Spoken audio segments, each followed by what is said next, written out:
Hoje é quarta-feira, não é isso, gente? Quarta-feira, dia 14 de março de 2017. 18, perdão, psicologia jurídica. É o que nós vamos tratar hoje, aqui e agora. Vamos então resolver os assuntos da aula passada, legal? Na aula que vem, se ficar muito assunto para a gente explicar e reexplicar, a gente faz uma revisão geral traga os questionários todos para a gente tirar as dúvidas dos questionários, legal?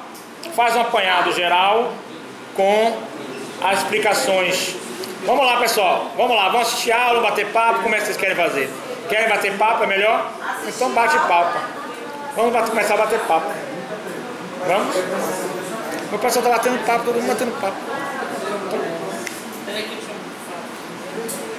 Deixa o pessoal terminar de satisfazer as suas tensões. Vamos lá? Terminou? Bora lá. Então olha só, na próxima aula a gente pega esse apanhado tudo, porque eu acho que ficou já tem um assunto já incorporado, já tem um bocado de assunto, né? Então requer que a gente na próxima aula faça um realinhamento. Então a gente pega todos os assuntos que a gente já viu na próxima aula. Vocês trazem o questionário. Se tiver alguma dúvida a gente tira.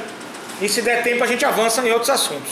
Mas faz esse realinhamento, que tem muito assunto já, para vocês não ficarem, né, assim abarrotados, não é verdade? Rever direitinho tudo que eu estou colocando. Eu vejo direitinho como é que eu estou colocando. Direitinho, certo? Legal? Aí vocês ficam mais tranquilos, relaxados, sem estresse. Certo? Aí dá aquele tempozinho, coisa e tal, né? Depois coloca de novo, aí o ritmo já vai realinhando. Aí depois de hoje a 15, pesado de novo. Entendeu como é a jogada? Vamos lá. Então nós estávamos em disfunção psicológica. Nós estávamos explicando o que é um transtorno psicológico. Gente, não se fala mais em... Não se fala mais em... Doente mental. Doente mental. Se fala em transtorno mental. E a linha mais moderna ali do transtorno qual é? Disfunções. Isso. Ele tem um filho assim, maravilhoso. Disfunções mentais ou psíquicas. Por que disfunções? Porque... quem sabe, né? Olha só. Agora só não tem dinheiro pra pensar, mas dá ajudar. Dá carona, entendeu? Ajuda, né? Vamos lá, olha só, presta atenção. Aí olha só. Quando a gente fala em doença mental, a gente está agravando muito a situação, muito forte, né? Uma doença mental, é um termo muito forte. Então a ciência veio com o transtorno. Transtorno mental. Aí se vocês forem para o dicionário e ver o que é transtorno mental, vocês vão ver que é uma forma de distúrbio, é uma forma de estar incomodando, de estar angustiando, de não estar fazendo bem a você, né? Transtorno mental. Mas modernamente, a gente não fala transtorno, porque transtorno também é uma forma de etiquetar a pessoa, uma forma de estigmatizar a pessoa, uma forma de, qual é o termo que eu poderia mais usar, estereotipar a pessoa. E a sociedade mais gosta de fazer isso com a gente. Estigmatizar, estereotipar, marcar você. E essa marca fica pro resto da vida. Tem um ditado que diz: você luta contra tudo, menos contra a fama. Você fez uma fama, já era. Então aí fez uma forma de drogado para você mudar, fez uma forma de ex-presidiário para você mudar, você fica estigmatizado, se cria sobre você um estereótipo. Isso é um processo de exclusão social. A psicologia social é um processo nefasto de exclusão social. Então, com referência aos distúrbios mentais, o termo mais leve é disfunção. Disfunção ela pode se dar por um momento, disfunção ela pode se dar por uma circunstância, por um contexto. E você não vai ter disfunção pro resto da vida, né, gente? Não vai ser marcado com a disfunção. Existe sempre a esperança que o ser humano seja recuperado, seja reabilitado e não excluído totalmente da sociedade. Certinho? A gente vai ver a política de antimanicomial, tem uma lei antimanicomial. Então a gente vai ver que tudo isso não é para o ser humano ficar estigmatizado. Não foi para isso que se estudou. Pelo contrário, que quer que o ser humano recupere. É difícil recuperar o esquizofrênico, o psicótico, o transtorno da personalidade antissocial. É muito difícil. Mas não vamos dizer que é impossível, não. Porque até ontem era impossível ter algumas doenças, até 10 anos passados. E hoje você vê o câncer, por exemplo, a evolução que teve. Radioterapia, né, que é um método menos agressivo, que já consegue matar as células cancerígenas, e outras formas também que conseguem matar. Então a gente não vai estigmatizar. É leproso, eu vou excluir da sociedade, eu não quero mais conta com eles. Não. Tem uma disfunção, essa disfunção pode ser duradoura, pode ser passageira, e você não pode tratar a pessoa com esse estigma, com esse estereótipo, com essa marca, com essa etiqueta, que vai fazer com que você exclua a sociedade, certinho? Se alguém chegar na sala de aula e disser, aqui não, porque vocês são mais evoluídos. Vocês estudam psicologia, então são mais evoluídos. Concorda comigo? Mas se chegar num curso robotizado, mecanizado, não é de mecânica, vamos falar assim, de medicina, que é um curso extremamente robotizado, certo? É um curso de apertar parafuso hoje. Você está com o fígado abaixo do rim, tal, não sei o quê, do rim não sei o quê, todo esse remédio. É praticamente assim, é robotizado. Entendeu? Não se tem o lado espiritual, o lado energético do ser humano, tá? Então, você fica muito assim. Então, se você vai, vocês são mais evoluídos. Mas chegar um colega para você, gente, eu tive uma disfunção mental ou psíquica. O que você vai fazer? Se afastar. É o primeiro processo, o processo de exclusão. E isso que a gente não quer. Nem a psicologia, nem a psicanálise, nem a psiquiatria moderna, nem as terapias, nenhuma delas, pelo menos por profissionais competentes e sérios, quer a exclusão do ser humano. Aliás, nenhuma das ciências vai buscar a exclusão do ser humano. Pelo contrário, hoje se fala na inclusão. Está aí o Fórum Mundial, né? Fórum Social Mundial. Ele inclui, mas exclui de eu chegar até a faculdade, porque eu fazer praticamente todo para chegar até aqui. Então, houve uma exclusão da minha parte, entendeu? E meu carro ficou sujo embaixo, isso é uma coisa que eu tenho que colocar no fora. Se for por uma boa causa, se resolveu alguma coisa, está tudo bem. Mas se não resolveu nada, para mim não interessa. Concorda comigo? Então, o resultado da história. Então, a exclusão jamais. O ser humano não deve ser excluído. O ser humano deve ser incluído. É um processo de inclusão. E esse processo de inclusão começa aqui. Ó. Já começou, aliás, na escolinha, quando vocês eram criancinhas. Continua aqui. Já começou, aliás, quando vocês eram pequenininhos e seus pais tinham um irmão que dava mais alguma coisa nesse sentido. Essa relação competitiva com irmãos que sempre existe. Então, a exclusão é uma coisa que a gente não pode aceitar. A gente tem que buscar o acolhimento e a inclusão. Isso é saúde mental sua e dos seus semelhantes. Com isso, você constrói uma sociedade melhor. Sei das dificuldades disso, mas, infelizmente, a gente tem que ir lá trabalhar para isso. Então, termo de disfunção, um termo mais leve, um termo mais tranquilo, que evita que você fique com aquela estigma. Se chegar um colega e disser, como disse a você, teve uma disfunção, aqui vocês vão saber compreender. Porque quem de nós pode afirmar que não teve uma disfunção em algum momento da vida?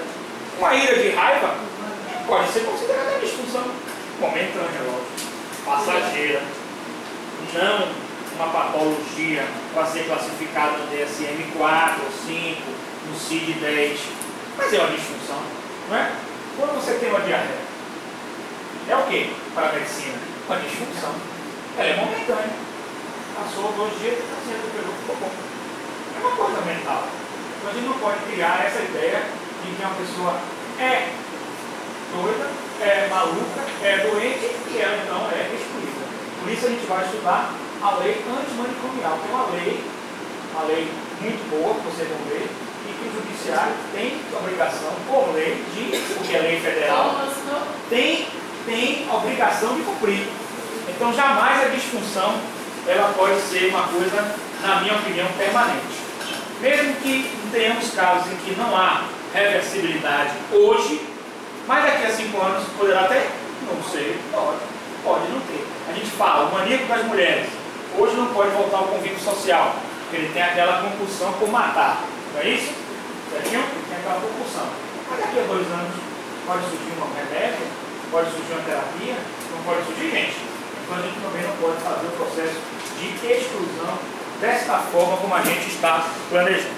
Então, para que a gente possa trabalhar no transtorno mental, a gente já viu que para a gente descobrir o transtorno mental, a gente botou no quadro na semana passada, nós temos a linha A, que é a disfunção psicológica, a linha B, que é a angústia, e a linha C é uma conduta atípica ou socialmente não esperada. Então nós vamos discutir isso tudo. Nós estávamos na disfunção psicológica. Então eu vou ler só o que eu escrevi no quadro, só que eu escrevi lá de forma resumida, tá? Vamos lá. A disfunção psicológica refere-se a uma interrupção no funcionamento cognitivo, emocional ou comportamental. Eu parei no emocional.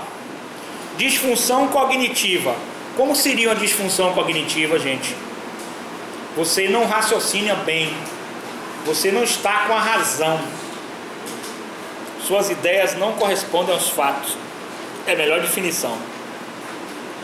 Cognição é a capacidade que você tem de conhecer o mundo exterior, de conhecer a realidade que você vive, de resolver problemas, de solucionar problemas, de agir dentro da razão, da racionalidade.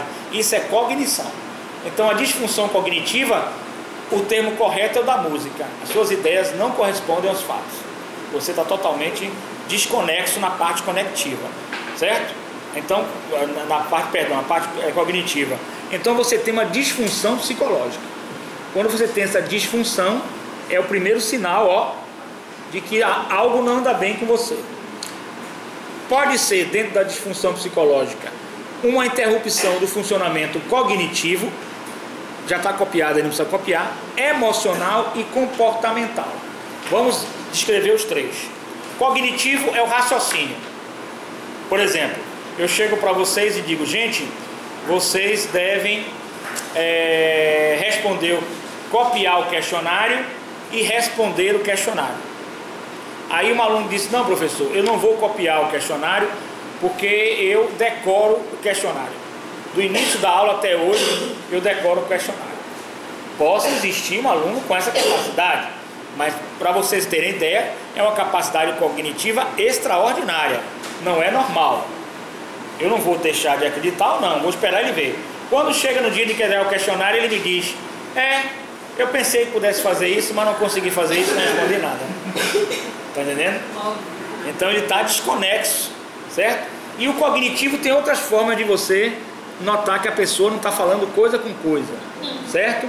Por exemplo, a pessoa, vamos dar um exemplo aí de disfunção cognitiva. Vamos lá, bora participar, gente, bora.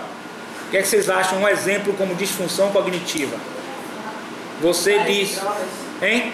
Pô, as drogas já tem, mas vamos pensar uma pessoa que nem tem o consumo de drogas nem álcool. Pessoa com dificuldade para aprendizado.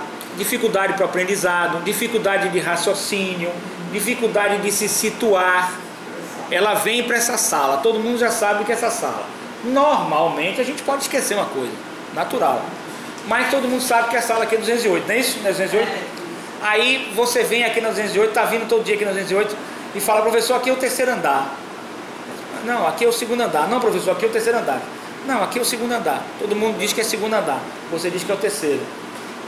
É uma disfunção cognitiva. A sua senso-percepção da realidade está distorcida. Você não consegue resolver um problema de lógica, de raciocínio lógico, porque você não consegue senso-perceber a realidade. Você tem uma disfunção da realidade. Você vê uma realidade diferente da que é. Se é que existe uma realidade, né? Mas pelo menos aquela compartilhada por todos nós. Quando a gente fala emocional, é a mesma coisa. Quais são as emoções?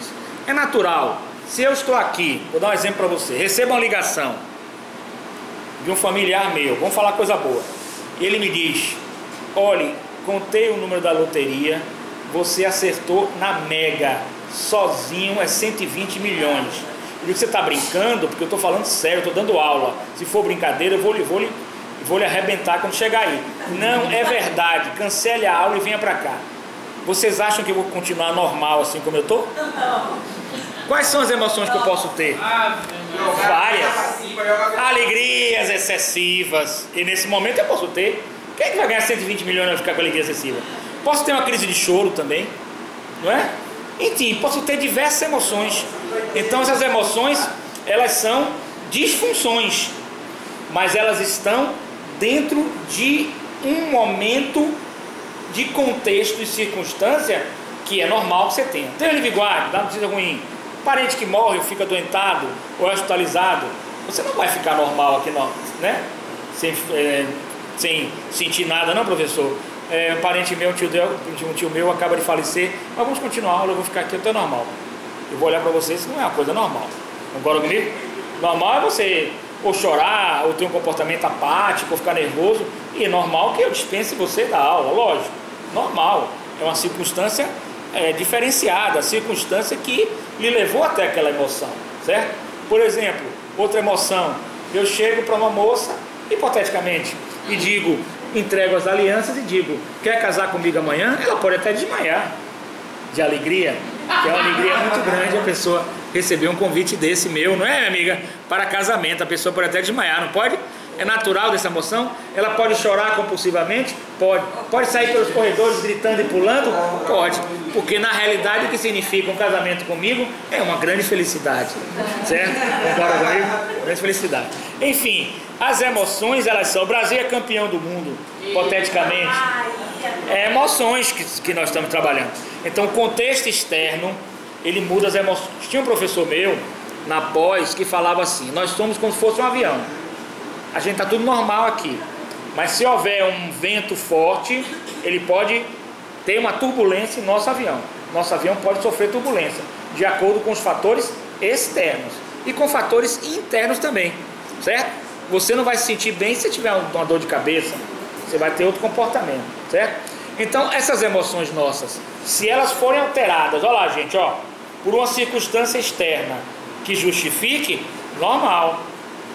Agora, se elas forem alteradas por nenhuma circunstância externa que justifique, por um conflito que você tenha, aí você tem problemas de disfunção psicológica. Então, observação da emoção de acordo com a circunstância, certinho? Por exemplo, não aconteceu nada, aí o aluno se levanta e sai sorrindo, certo? Aí professor, assim, entendeu? Eu não entendi nada, ele sai correndo por ali. Aí eu pergunto, aconteceu uma coisa? Nada, não aconteceu nada. É normal? Não é normal. Aí ele tem o quê? Um desequilíbrio na emoção. A emoção está relacionada aos fatores externos. Você recebe uma nota minha aqui, boa. Você tirou 10, hipoteticamente. Você tem uma emoção de ficar feliz. Uma aluna minha terminou o TCC, ela deu uma explosão de felicidade na banca mesmo. É um processo natural. Primeira vez que ela é aprovada no TCC. Concorda comigo? Então são momentos que permitem você ter emoções diferenciadas. Mas do nada você ter emoções assim exacerbadas é ruim. E observação também nas emoções ambivalentes. Um dia você diz que ama uma pessoa, outro dia você diz que odeia. Ou você ama ou odeia, que negócio é esse, né? São posições ambivalentes que você começa a notar que não é normal. Já é uma disfunção psicológica, certo? Ou você ama o professor Martinez ou você odeia. Então geralmente é melhor que você amar, entendeu? Até porque para nota, né? Fica mais fácil. Então, resultado. Certinho? Comportamental. Comportamental é como você exterioriza o comportamento. Certo? Você está aqui tranquilo, mas você demonstra aparentemente estar extremamente nervoso com o comportamento. Por exemplo, tem pessoas que gostam de pegar a caneta e ficar tchac, tchac, tchac, tchac, tchac, tchac, tchac, quando as outras pessoas estão escrevendo. Não é bom. Tchac, tchac, tchac, tchac. Você lembra? A pessoa está escrevendo, é um teste para ver se você está calmo. Então isso é um comportamento que não é um comportamento adequado, certo? Por exemplo, tirar a roupa em sala de aula e ficar em pé aqui é um comportamento adequado? Sem que nem para quê? Não. Então é um comportamento que não é adequado. Então o comportamento também tem que ser adequado. Adequado a quê, gente? Adequado, tudo isso que nós estamos falando, adequado às regras sociais. Não tem outro caminho. A conduta social. Então a disfunção psicológica, ela vai em três aspectos. Ela vai em três aspectos. O primeiro, cognitivo. O segundo, emocional. O terceiro, comportamental. Entendida a disfunção? Para ser considerado um transtorno, além de estar classificado no DSM-5 e no CID-10, é preciso também que tenha a disfunção psicológica, a angústia e o terceiro, que significa um comportamento atípico ou não esperado socialmente. Certinho? Vamos então ao caso aqui de Jude.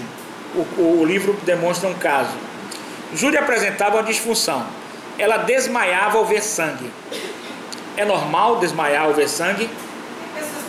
Tem pessoas que desmaiam, mas não é normal. Isso é o quê? Aí pode ser, por exemplo, um condicionamento seu, uma fobia, um medo, entendeu?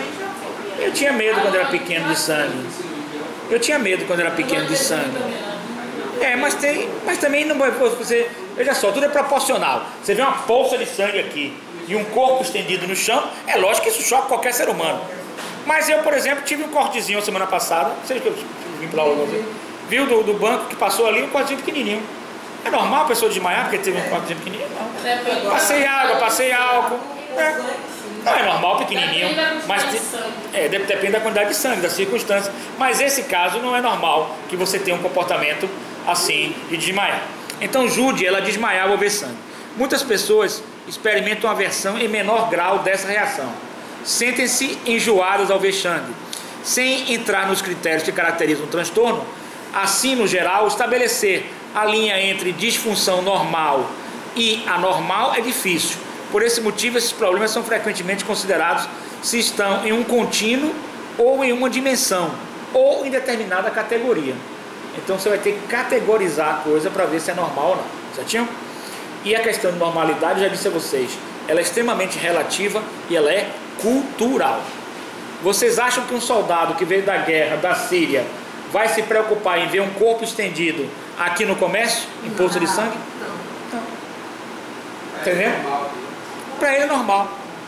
Eu que sou faixa preta de jiu-jitsu, judô, karatê, taekwondo e ainda aquela luta israelita, poderei estrangular alguém com a frieza e a tranquilidade que eu estou falando com vocês aqui? Poderei sim. Estrangulo. Já mostrei como eu luto ontem, não preciso demonstrar. E a pessoa cai morta no chão. Depois eu vou para casa, assisto televisão e depois adormeço. E passa na televisão. Um homem tentou assaltar uma pessoa e a pessoa acabou estrangulando ele. É normal esse comportamento? Não é normal. Estou brincando para vocês entenderem. Então olha só, a segunda coisa que a gente vai ver, ontem eu já mostrei minhas qualidades, para a semana trarei mais golpes para vocês. Eu estou destreinado um pouco, mas eu vou trazer mais golpes. Golpes ferozes, hein? Faixa preta, jiu-jitsu, judô, taekwondo, toda essa. Principalmente taekwondo. Vamos lá. Angústia. Vamos lá. A angústia, gente, está no caderno de vocês. A angústia, vamos anotar aí a angústia. A angústia eu não anotei não. Então eu acho que você, na minha opinião, o transtorno psicológico tem que estar atrelado dessas três que eu estou falando com vocês: a disfunção psicológica, a angústia e o comportamento atípico ou não socialmente esperado. E as três em conjunto. Não falou nada.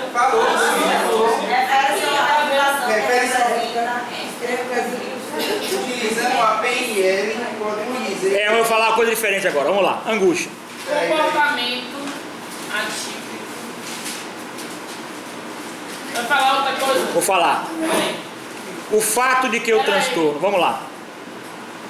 Vou falar outra coisa. Angústia.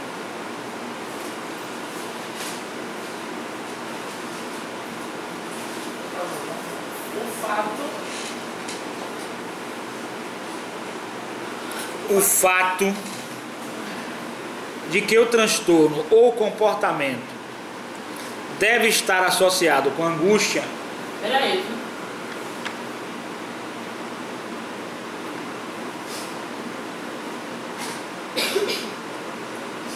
Comportamento.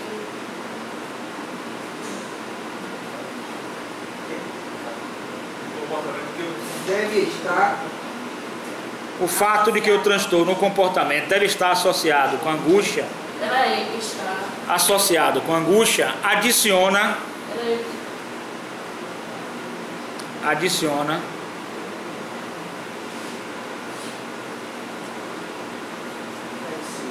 um componente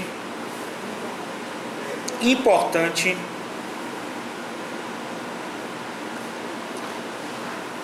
e claro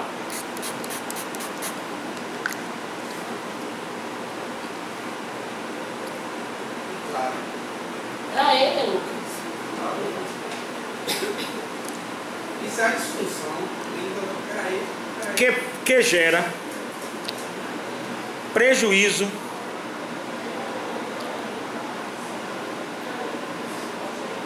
à pessoa.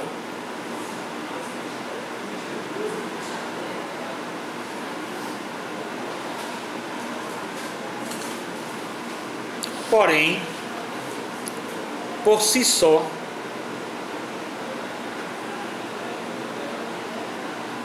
a angústia não define o comportamento anormal.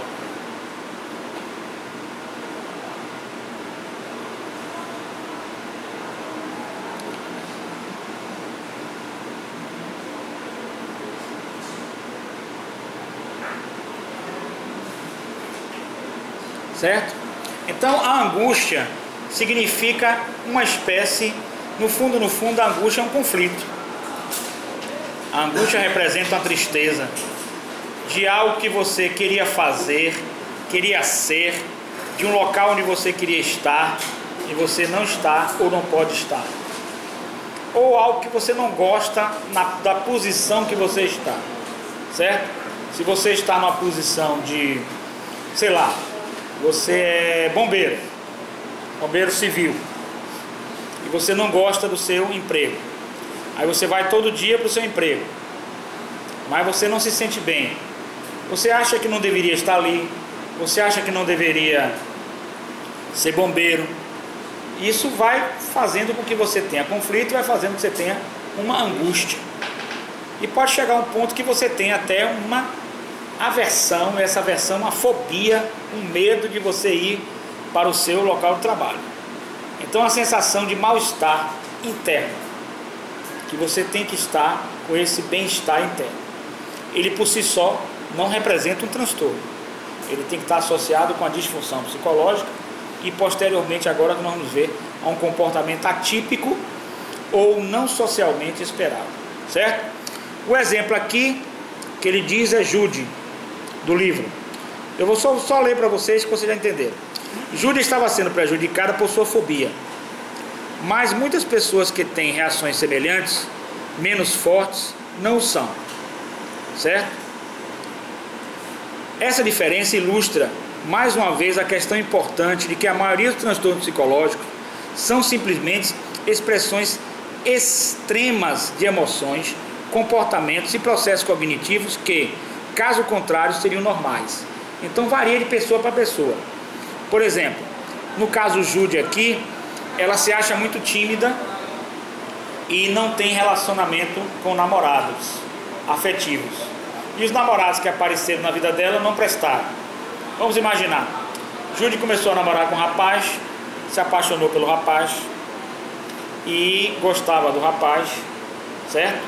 E esse rapaz, simplesmente ela descobriu que era casado. Ela tem a sua primeira decepção. Depois disso, Jude fica meio frustrada. E quando você tem decepção, você tem a se retrair nos seus comportamentos. Certinho? Quando você tem uma posição de reforço, ou seja, quando você tem uma recompensa, você tende a ampliar os seus comportamentos. Certinho? Se você vai conversar com alguém e esse alguém lhe diz, você pergunta a ela, dá para você emprestar o caderno? Ela olha para você assim, fica olhando, ó. Pergunte para mim, dá para emprestar o caderno? Dá. Vou ver.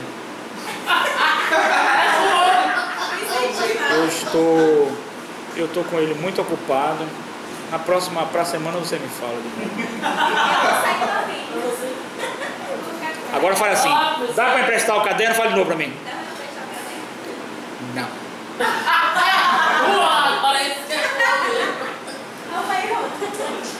Agora faça de novo assim. Dá para emprestar o caderno?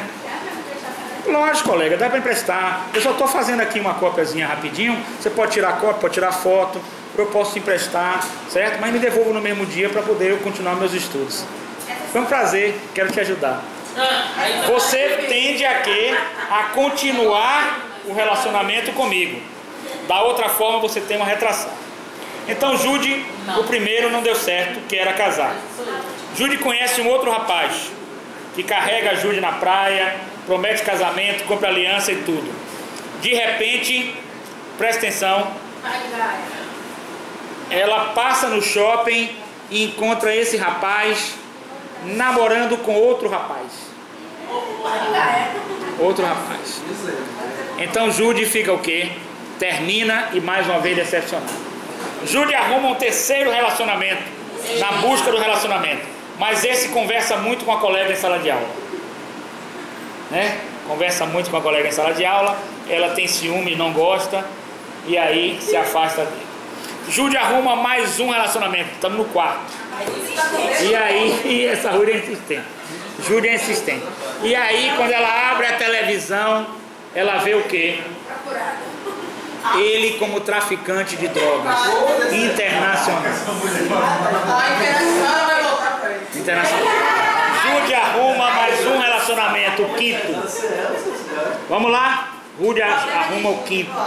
No quinto relacionamento que Jude arruma, é um cara perfeito, é um cara maravilhoso, é tudo bacana. Certinho?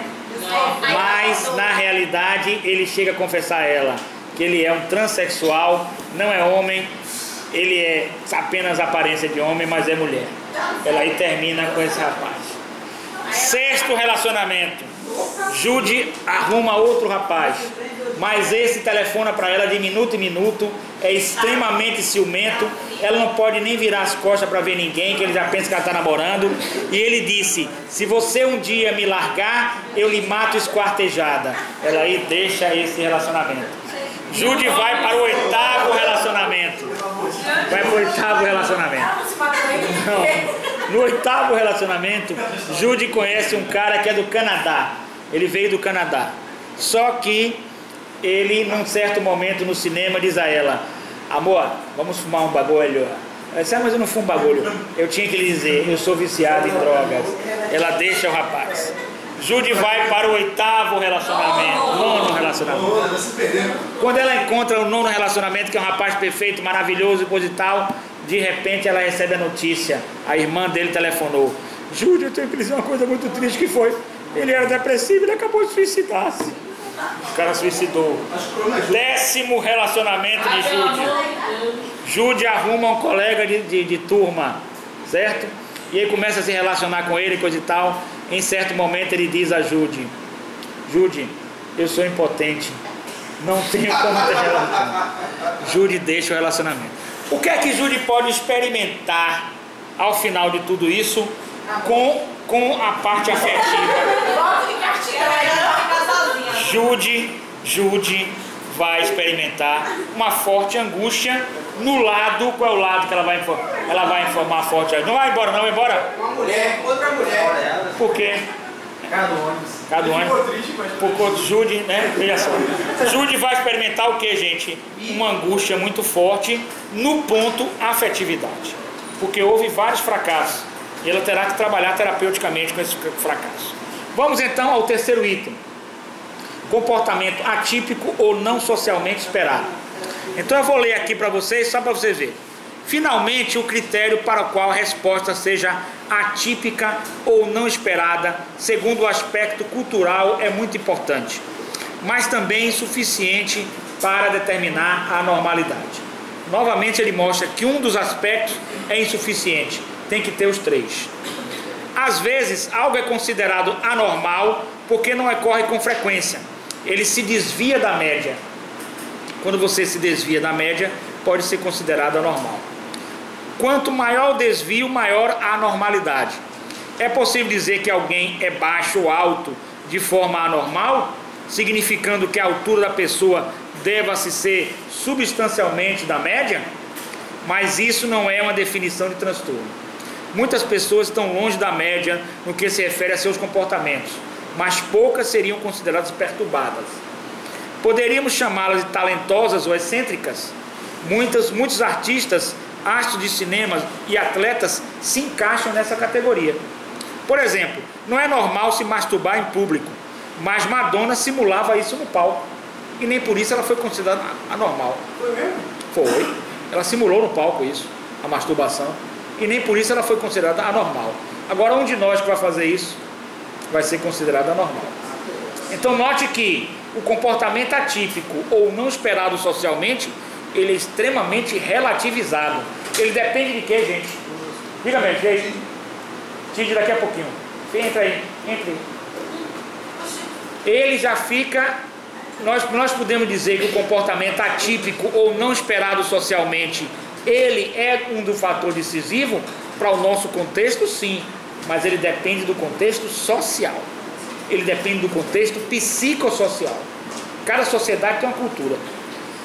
O romancista Salinger, que escreveu O Apanhador no Campo de Centeio, refugiou-se em uma cidadezinha de New Hampshire, nos Estados Unidos, e recusou-se a ver outras pessoas durante vários anos, mas continuou a escrever.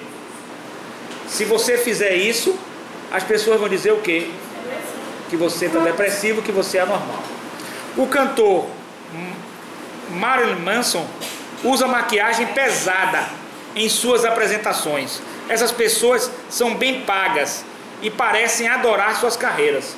Na maioria dos casos, quanto mais produtivo você é aos olhos da sociedade, mais excentricidades a sociedade vai tolerar. Quanto mais excêntrico, quanto mais você alcançar posições na sociedade, mais excêntrico você vai poder ser, que a sociedade vai achar normal. E para nós, da média, qualquer desviozinho da média vai achar como você sendo uma pessoa anormal. Então o conceito de normalidade e anormalidade, ele é extremamente relativizado. Porque de perto, quem é normal ou quem é anormal. Por isso, eu estou falando para vocês que os psicodiagnósticos devem ser muito cautelosos. Muito cautelosos. Porque você estará estigmatizando uma pessoa. Lógico que tem casos, por exemplo, que fica mais claro de você detectar. Por exemplo, o maníaco das mulheres de Goiás.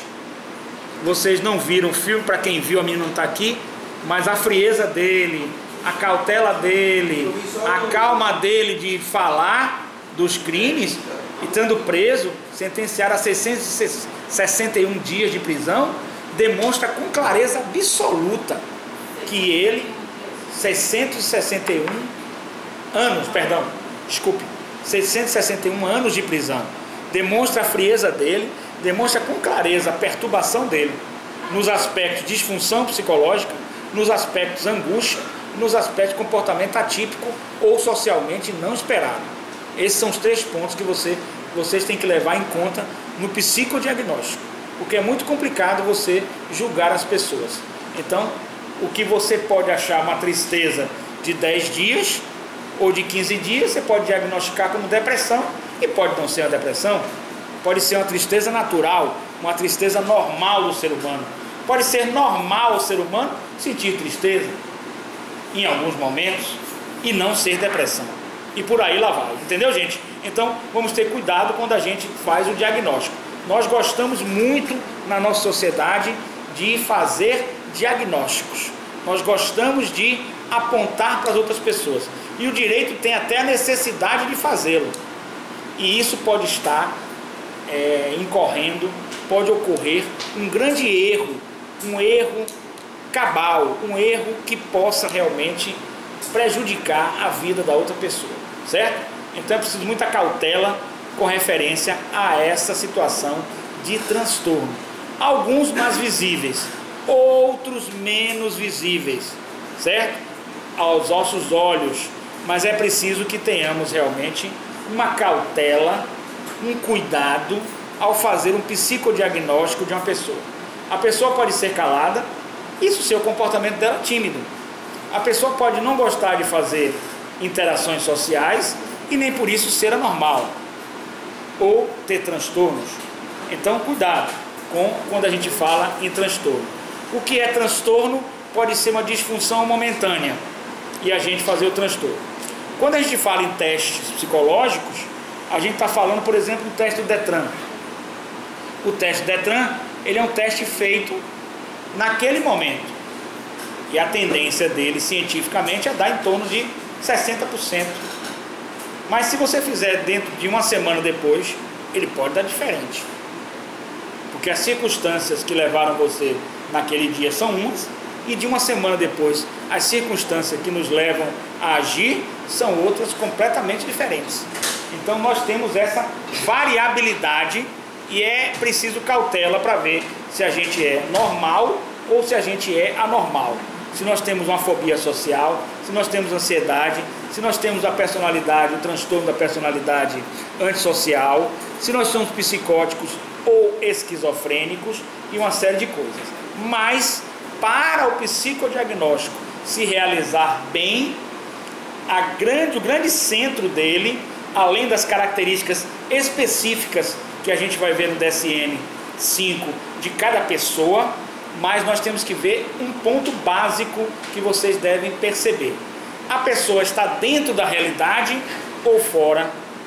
Quanto mais a pessoa se enquadra na realidade, mais ela se aproxima da sanidade mental, normalidade. Quanto mais a pessoa se distancia da realidade, mais ela caminha para insanidade ou anormalidade. Então vocês poderão fazer um teste de entrevista, uma entrevista com a pessoa e saber se ela está dentro da realidade quando vocês tiverem experiência em psicologia jurídica. Eu acho muito importante a técnica de entrevista. Eu vou ver se eu faço apenas uma introdução com vocês na técnica de entrevista. Não vou poder fazer ela completa porque ela seria uma matéria de pós-graduação. Mas para a graduação você tem que ter alguma noção. Amanhã ou depois você vai ser um delegado, você precisa fazer uma entrevista com as pessoas. Vai ser um promotor, vai precisar fazer perguntas e entrevistas. Vai ser um juiz, vai precisar fazer perguntas e entrevistas. Vai ser um advogado, vai precisar fazer perguntas e entrevistas. Então saber perguntar e ouvir e detectar se a pessoa está dentro ou fora da realidade é uma coisa importante para vocês. Quanto mais bizarro o comportamento da pessoa, existe uma tendência, a gente não pode afirmar, de que a pessoa tenha um transtorno e que o seu psicodiagnóstico seja uma questão de anormalidade. Certinho, gente, até aí? Então é importante que vocês saibam detectar. Por exemplo, vou dar um exemplo para vocês. Recebi um cliente no escritório e ele, lá no escritório, me disse: doutor, ele me procurou, indicado através de uma outra pessoa, e eu recebi ele. Pois não, qual seria o problema? Ele disse: olha, é o seguinte, eu estava parado com o meu carro, um Gol vermelho, e esse Gol vermelho usa uma sirene. O Gol vermelho usa uma sirene. Eu vou lá da polícia. Aí eu parei na entrevista e perguntei: o senhor é policial? Não. Está tudo bem. Aí você começa logo a raciocinar. Uma pessoa tem um carro, usa uma sirene. Não tem nada demais, né? Sim. Até tem um crime, né? Eu até queria usar uma sirene no meu carro, porque ele tem funcionamento daquele. Aí eu falo: o que é isso? Eu sou professor, estou indo para a faculdade, estou atrasado. Então eu posso usar uma sirene, né? Mas fica mais restrito a policial, né? A um carro de polícia civil, principalmente que é um carro. Se não é um carro, se fosse polícia militar, seria com o logotipo, né? Militar civil demais, né? Tudo bem, já fiquei assim, impressionado com ele. Aí depois ele continuou. Aí passou um policial e mandou eu parar, porque eu estava com a sirene. Eu parei, ele veio, pegou meu documento, o documento está em dia, minha carteira está em dia, e eu botei minha carteira de delegado. Aí eu perguntei: o senhor é delegado? Ele disse: sim, delegado ambiental. Está certo. Vai entender, né? Bem a coisa. Aí eu disse: e o senhor trabalha com delegado ambiental? Qual órgão público? Ele não trabalha em órgão público. Eu sou delegado ambiental porque eu fiz um curso pela internet, tenho um diploma de delegado ambiental e recebi a carteira com brasão da República de delegado ambiental.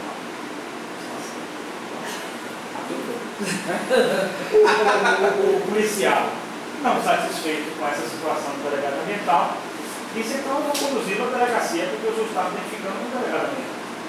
E ele foi para a delegacia. Chegando lá na delegacia, encontraram uma arma que não tinha registro no carro atrás, né? Não tinha registro da arma. E o delegado disse assim: o delegado de polícia real, disse: olha, eu vou lhe autuar pela arma que está porte ilegal de arma. Quanto à questão do delegado ambiental, eu não vou nem lhe autuar. E ele respondeu à altura: e nem pode, Porque eu fiz um curso no instituto, que eu peguei na internet, meu diploma eu ando com ele aqui, mostrei o senhor, e a minha carteira era aqui. Bom, eu não vou falar por isso aí. Eu só vou falar pela arma, porque pode sim uma porta de uma arma que não existe, né? Sem a devida, né? Legalidade. Bom, e o processo foi por fora. Aí eu ouvi tudo dele, já senti que ele estava assim, meio assim diferente, né? Aí fomos para a audiência. Na audiência eu disse a ele, olha, o porte legal de arma, você vai dizer que a arma não era sua. Não era minha não, era de um outro colega delegado ambiental que deixou comigo no carro. Você pode dizer isso, não. Agora, quando o juiz perguntar a você se você é delegado ambiental, você mostrou, diga que não. Você não é delegado ambiental. E nunca disse isso a ninguém, nem a delegado, nem a ninguém. O quê, doutor? É o quê? Eu vou dizer que posso meu diploma e vou dizer que sou delegado ambiental. Você achou que ele estava vendo a realidade? Caso real, que eu mostro isso. Mostra o processo, doutor. Ele estava vendo a realidade. E aí falou lá? E falou. E você tem parado assim, estático, porque tem momentos que você tem que ficar igual a paisagem. Eu vou olhar para mim assim. E olha como eu olhar para o doutor, você é o juiz, ele para o doutor. O juiz perguntou, o senhor é delegado ambiental? Para quem não entende. Sou delegado ambiental, formato, o diploma está aqui, a carteira está aqui. Fica olhando para o corpo, como ele vai juiz, ó.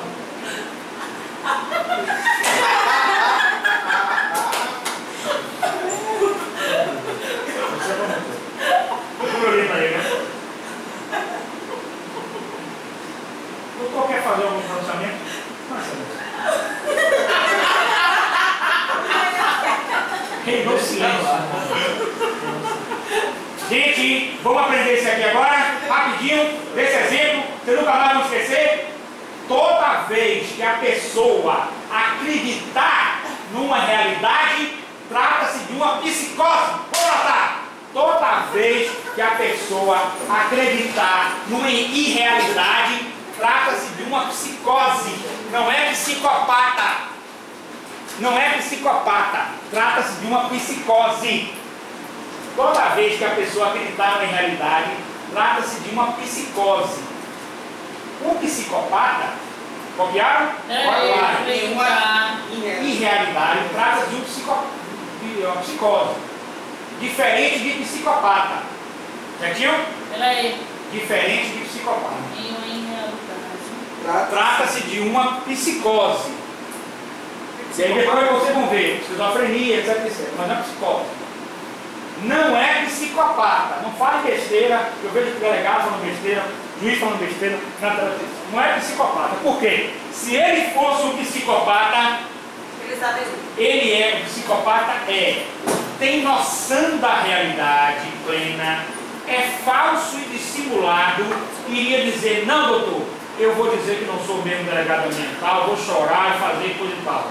Ele só não tem emoções, ele é maldoso. É igual Suzane von Richthofen que Talvez, gravou o não vídeo, sei, né? não posso avaliar. Mas ela Talvez. gravou uma O entrevista. psicopata ele não tem empatia pelas pessoas, não tem remorso em fazer mal, mas ele sente prazer em fazer o mal. Ele induz e ele pessoas, quer. induz pessoas a fazer. Ele é manipulador ao extremo. Ele, o psicopata, é manipulador. E deu em quem isso aí? E pasmem, nas grandes empresas do mundo, o crescimento de psicopatas é assustador.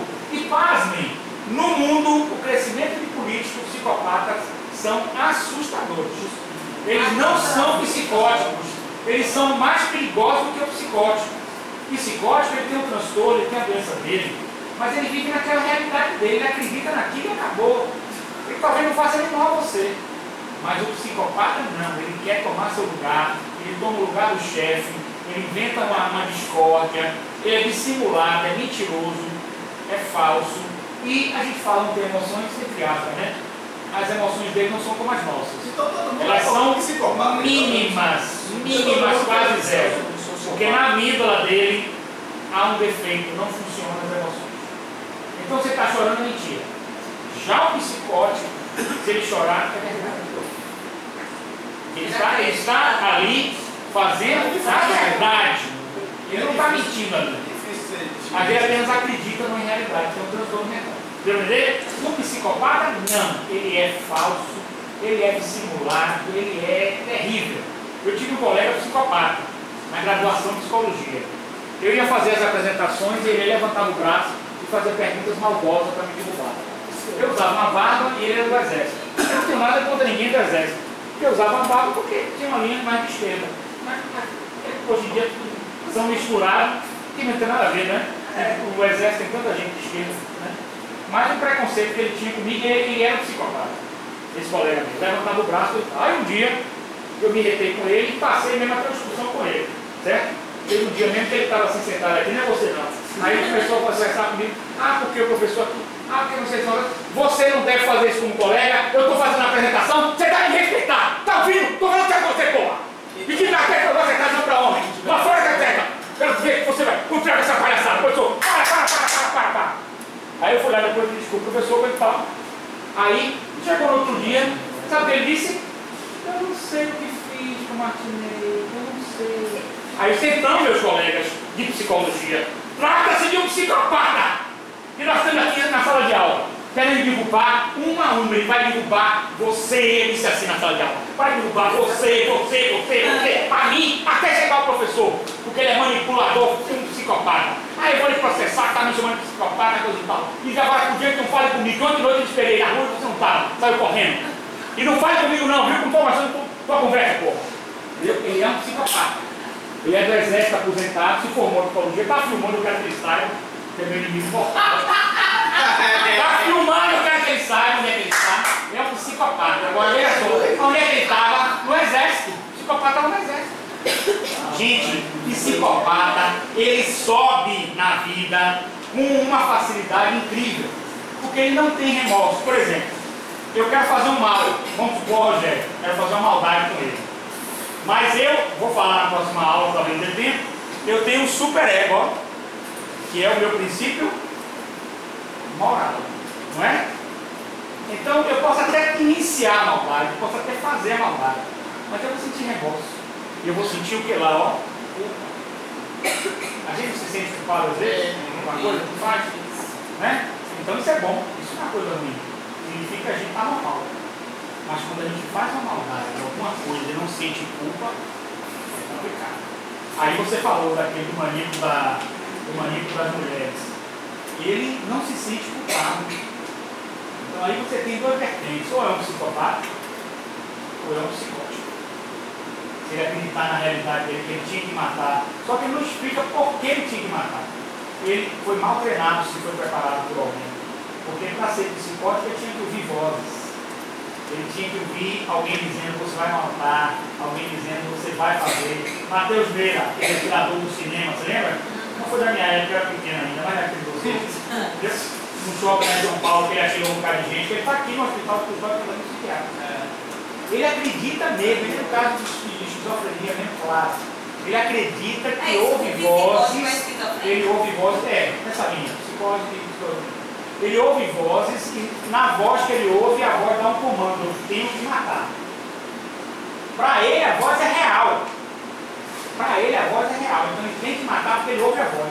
E essa voz o que é? Essa voz é o espírito, essa voz é um comando. Daí o embrólio que nós estamos vivendo na seara de saúde mental, quando a Organização Mundial de Saúde, no artigo 44.3 do CID, né, coloca possessão demoníaca. A ciência se aproxima da religião colocando. Será que existe uma possessão demoníaca mesmo de verdade, que possa determinar a pessoa, que possa fazer com que ela faça uma maldade, por estar num estado alterado de consciência, determinar a morte mesmo? Isso tudo fica na base da interrogação. Vamos fechar logo o super-ego hoje, bora rapidinho. 9 horas. 10, 15 minutos você fez super-ego, bora? Bora fechar 15 minutos, bora? Vamos ficar.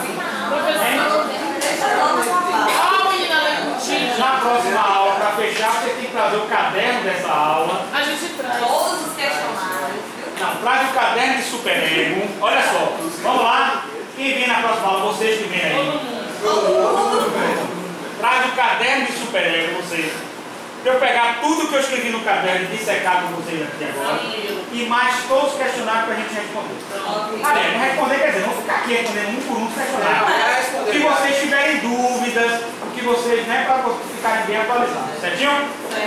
Então até a próxima aula, se Deus quiser. Cuidado com o psicopata e psicólogo. psicótico. Mas cuidado mais com psicopata, psicótico, cuidado. Mas vai que o psicólogo tá ouvindo modo aí. Psicótico, cuidado, mas se Você você... tá ouvindo? Tá gravando. Agora, se você conseguir com o psicótico dissuadi-lo daquela ideia, ele pode ser uma pessoa Ele vai ver esse vídeo e vai vir aqui te procurar. ruim mesmo. Ele vai ver o vídeo e vai te procurar aqui. Ele venha psicopata, eu descobri que ele é psicopata e ele está aí, por aí, eu vou pegá-lo, tá certo? Sou caçador de psicopatas, viu? Um abraço. Tem a lista aí? Não precisa assinar não, que eu...